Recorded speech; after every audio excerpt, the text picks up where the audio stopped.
आज सकाळी देवेंद्र फडणवीस मुख्यमंत्री महाराष्ट्र यांची भेट झाली। परभणीच्या संदर्भातली चर्चा झाली। सोमनाथ सूर्यवंशी यांना जी मदत देण्यात आलेली आहे ती तात्पुरती आहे, त्याच्यात वाढ करण्यात यावी आणि 1 कोटीची किमान त्यांना भरपाई देण्यात यावी। त्यांच्या कुटुंबातल्या एका माणसाला शासनामध्ये नोकरीमध्ये घ्यावं। त्याच्याच बरोबर लाठीचार्ज हा एसपी किंवा आयजीच्या अधिकाराखाली झालेला नाही, तर खालच्या अधिकाऱ्यांनी स्वतःहूनच त्या ठिकाणी केलेला आहे।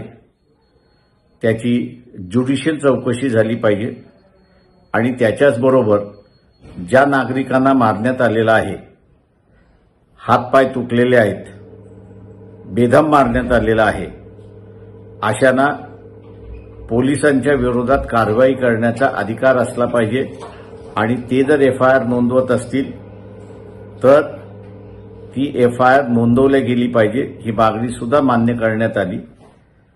वस्त्यांमध्ये जाऊन ज्यांची घरं मोडण्यात आलेली आहेत, दरवाजे मोडण्यात आलेले आहेत, अशांना असताना शासनाने कॉम्पन्सेशन द्यावं, तर ते कॉम्पन्सेशन सुद्धा त्यांनी त्या ठिकाणी मान्य केले, अशी असणारी परिस्थिती आहे।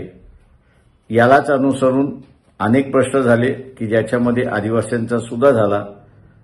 डायरेक्ट पेमेंट जे होतंय त्या संदर्भातली सुद्धा चर्चा झाली आणि या चर्चेच्या माध्यमातून रिटायर्ड डिस्ट्रिक्ट जज किंवा रिटायर्ड हायकोर्ट जज याची नेमणूक करून ती चौकशी करण्यात यावी, ही सुद्धा मागणी त्या ठिकाणी मान्य करण्यात आली।